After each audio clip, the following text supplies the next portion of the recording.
And welcome back. I'm going to lead with this because after a slow start in Cleburne, the Canaries busted out the bats in their series against the Texas Air Hogs, sweeping all three games, including today when they won 10-4. They won 18-6 a couple of nights ago.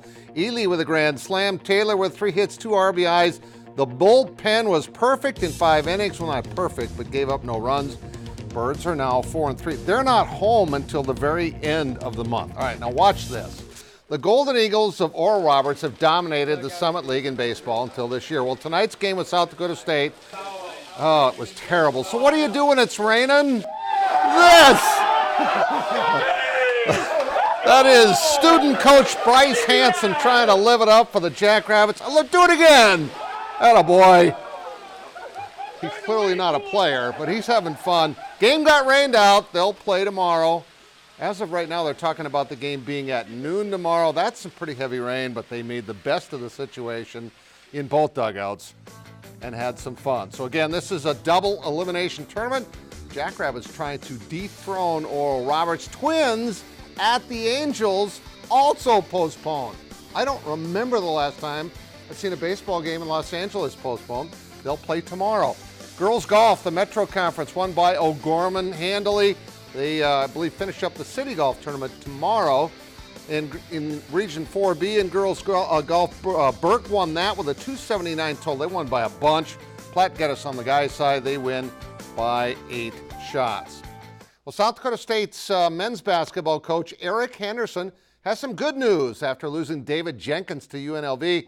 David Winjet is transferring to South Dakota State from Memphis. Played only 4 games last year and got hurt.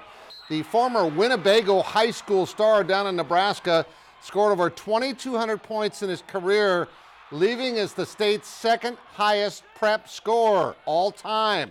Winjet averaged 21 points and 5 rebounds during his high school career and helped his team to the 2015 Class C1 state championship. And as you can see by this footage, he is pretty exciting.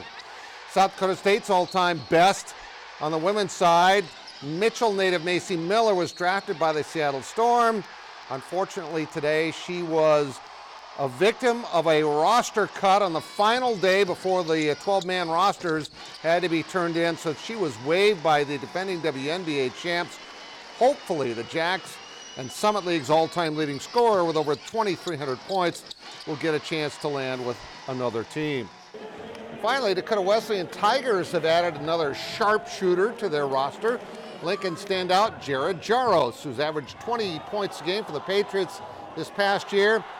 He is committed to play his college basketball along with Ty Hoagland in Mitchell for Matt Wilbur. And now here's Brandon Green with your Billion Automotive Plays of the Week. The Storm needing a touchdown to defeat Nebraska. They call on Brandon Shepard for the game-winning touchdown as time expires, getting the win 57-56. Augie's Maggie Kadrulik had 6 RBIs, 2 home runs, and went 4 for 4 at bat against Central Oklahoma as the Vikings beat them twice in Super Regionals to advance to the D2 College World Series. Lincoln High School tennis continued its dominance by setting a new state record as they won their 6th consecutive state championship Saturday, and their star Sam Dobbs won his 2nd straight Flight 1 title. The Wings did the impossible by winning their first Robertson Cup championship in franchise history, defeating Fairbanks 2-1. Goalie Matt Vernon was named the MVP.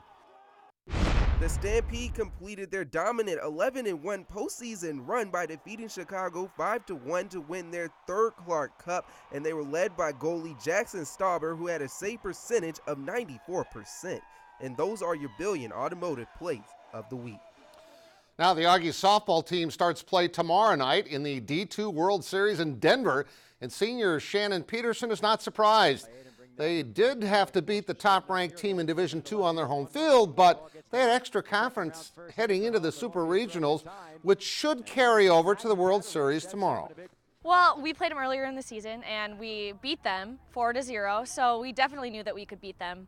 And so honestly, the #1 seed on their name, by their name, really didn't matter to us. They were just another team on the other side of the field that were in our way for a national championship. You gotta love that. That is awesome, and that's why I won't be surprised if this Augustana team joins the 1991 squad as national champions. And last night was sure fun for the Stampede players and their fans. They had a final chance to celebrate together after the Herd won the Clark Cup last Friday night in Chicago with a 3-game sweep of the Steel. Yes, winning at home would have been nice, but the players were just glad to be able to share the cup with their loyal followers. Absolutely unbelievable. We have the best fans in the league, and you can see it with it here. It's unbelievable. We're so lucky. It's awesome. Well, I was not expecting this kind of a turnout, but I think it just comes to show that kind of support we do have from Stampede country. It's the whole city and the whole community. It's really easy to play in front of a crowd like that, and the most amazing fans in the league for sure. This was Clark Cup number 3 for the franchise. I can show this over and over again, but it was a once-in-a-lifetime thing for these players who really appreciated the support that they got all season long from their fans. And that's sports. Well, I'll be right back.